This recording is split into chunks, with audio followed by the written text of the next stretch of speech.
Hello বন্ধুরা, আমি Malavika the Bengali কুকিংয়ে আপনাদের অনেক অনেক স্বাগত। আজ বানাবো ব্রকলির একটা নতুন ভিন্ন স্বাদের রেসিপি। চলুন দেখে নেওয়া যাক কীভাবে বানাবো। প্রথমেই ব্রকলিগুলো ছোট ছোট করে পিস করে কেটে নেব। তার সাথে আমি কিছুটা পরিমাণ আলু দিয়েছি। আমার এখানে ব্রকলির পরিমাণটা বেশি আছে বলে আমি আলুটা কম দিয়েছি। আপনারা চাইলে সম পরিমাণও দিতে পারেন। আমি এখানে ব্রকলির পরিমাণটা একটু বেশি রেখেছি।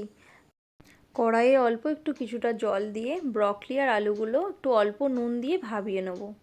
ভাবানো হয়ে গেলে কড়াইয়ে তেল দিয়ে ব্রকলি আর আলুগুলো ভালো মতো একটু ভেজে নেব।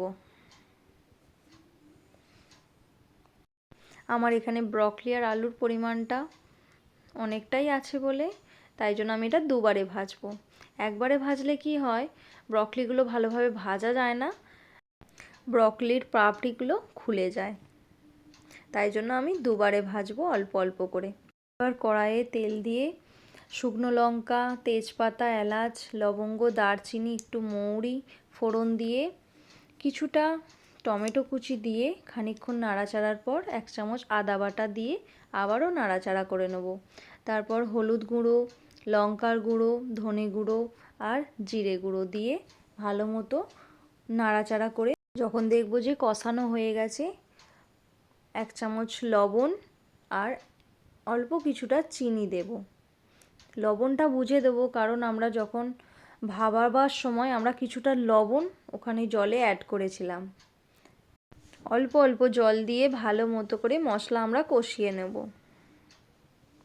যখন দেখব যে মশলার কাঁচা গন্ধটা চলে গেছে তখন ভেজে রাখা ব্রকলি আর আলুগুলো দিয়ে দেব।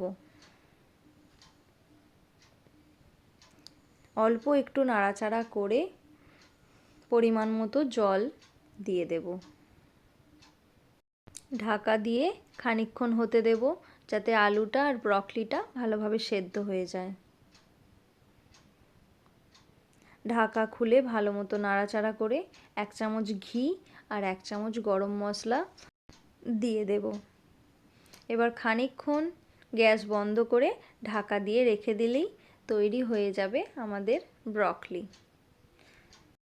এই রেসিপিটা যেমন ভাতের সাথেও ভালো লাগে, যেমন লুচি, পরোটা, রুটির সাথেও কিন্তু দারুণ যায়।